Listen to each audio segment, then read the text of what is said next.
ప్రభునందు ప్రియులారా, మీ అందరికీ ప్రభువైన యేసుక్రీస్తు నామమున శుభములు. వాయిదా వేసిన విధేయత. వాయిదా వేయటం అనే మాట సాధారణంగా మన జీవితంలో ఎక్కువసార్లే వినబడుతూ ఉంటుంది.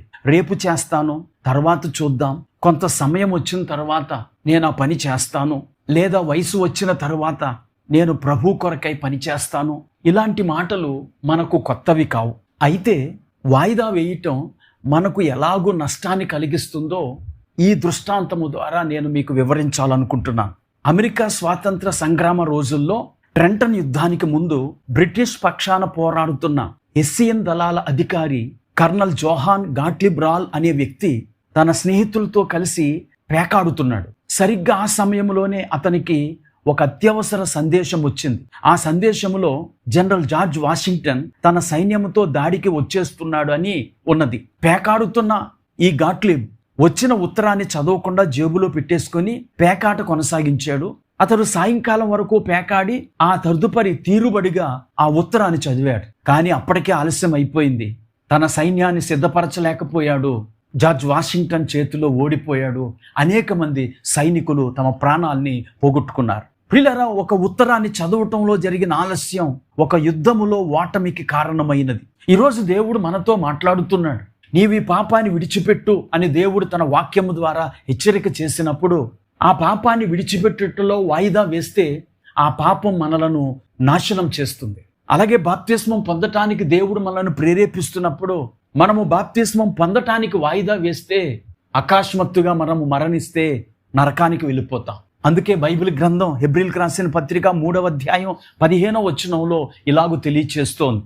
నేడు మీరు ఆయన శబ్దము వినిన ఎడల కోపము పుట్టించినప్పటి వలె మీ హృదయములను కఠిన పరచు కొనకూడని ఆయన చెప్పెను గనుక. దేవుని వాక్యాన్ని పాటించటానికి మనము ఎందుకు సంసిద్ధులం కాలేకపోతున్నామంటే మన హృదయాలను మనము కఠినపరుచుకుంటున్నాం. శిక్ష వస్తుందని చెబితే వస్తే రానివ్వు అని, ఎప్పుడేం జరుగుతుందో తెలీదు అని చెప్పినా ఏం పర్వాలేదులే అని, ఇలాగూ మన హృదయాన్ని కఠినపరుచుకొని దేవుని కొరకైన నిర్ణయాలు తీసుకోకుండా వాయిదా వేస్తూ ఉంటాం. అపొస్తలుల కార్యముల గ్రంథం 24వ అధ్యాయము 25వ వచనంలో ఫెలిక్స్ అలాగే చేశాడు. అప్పుడు అతడు నీతిని గూర్చియు ఆశా నిగ్రహమును గూర్చియు రాబోవు విమర్శను గూర్చియు ప్రసంగించుచుండగా ఫెలిక్స్ మిగుల భయపడి ఇప్పటికి వెళ్ళుము, నాకు సమయమైనా నిన్ను పిలువ నంపింతును అని చెప్పాను. ప్రియులారా, అపోస్తలుడైన పౌలు ఫెలిక్సునకు ద్రుసిల్లాకును వాక్యాన్ని బోధిస్తూ ఉన్నప్పుడు అతడు ఆ వాక్యమునకు భయపడ్డాడు. కానీ బ్రతుకు మార్చుకోలేదు, తన హృదయాన్ని యేసుకు ఇవ్వలేదు. అలాగని అపోస్తలుడైన పౌలును బోధించవద్దు అని కూడా అనలేదు.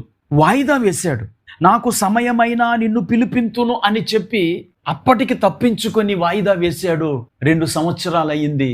అతడు ట్రాన్స్ఫర్ అయి వెళ్ళిపోయాడు. అతడి జీవితంలో రక్షించబడలేకపోయాడు. ప్రియులారా, దేవుని సేవకుడు నీకు అందుబాటులో ఉన్నప్పుడు, దేవుని వాక్యము నీతో మాట్లాడుతున్నప్పుడు నీవు ఒక మంచి నిర్ణయాన్ని తీసుకొని దేవునిలో స్థిరపడాలి. లేకపోతే ఫెలిక్స్ వలె నీకు తర్వాత మారు మనసు పొందని అవకాశము దొరకక విసర్జించబడతావేమో. చివరిగా హెబ్రీయులకు రాసిన పత్రిక 12వ అధ్యాయము 17వ వచనంలో యాసావు ఆ తరువాత ఆశీర్వాదము పొందగోరి కన్నీళ్లు విడుచుచు దాని కోసరము శ్రద్ధతో వెతికినను మారు మనసు పొందని అవకాశము దొరకక విసర్జింపబడినని మీరు ఎరుగుదురు. ప్రియులారా, యాసావుకు ఆశీర్వాదము పొందుకునే అవకాశం వచ్చింది.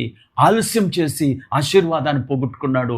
తర్వాత ఎంతో వెతికాడు, కానీ అతనికి ఆశీర్వాదము దొరకలేదు. ఈ మాటలు వింటున్న ప్రియ స్నేహితుడా, సోదరి, దేవుని విషయాలను వాయిదా వేయకండి. అవి ఎప్పటికప్పుడు చేసి ఆశీర్వదించబడండి. ప్రార్థన చేసుకుందాం. కృపా కనికరం కలిగిన మా తండ్రి, నీకు వందనాలు. వాయిదా వేసిన విధేయత అనే అంశం మీద మేము రక్షణ విషయంలో కానీ పాపమును విడిచిపెట్టుటలో కానీ వాయిదా వేయొద్దని మాతో మాట్లాడారు. ఈ మాటలు వింటున్న మా వీక్షకులు వాక్య విషయంలో, వాక్యమునకు లోబడే విషయంలో వాయిదా వేయకుండా వాక్యమునకు లోబడి వారి జీవితాలను మార్చుకునే కృప దయచేయమని యేసుక్రీస్తు నామమున ప్రార్థించి వేడుకుంటున్నాము. ఆమేన్.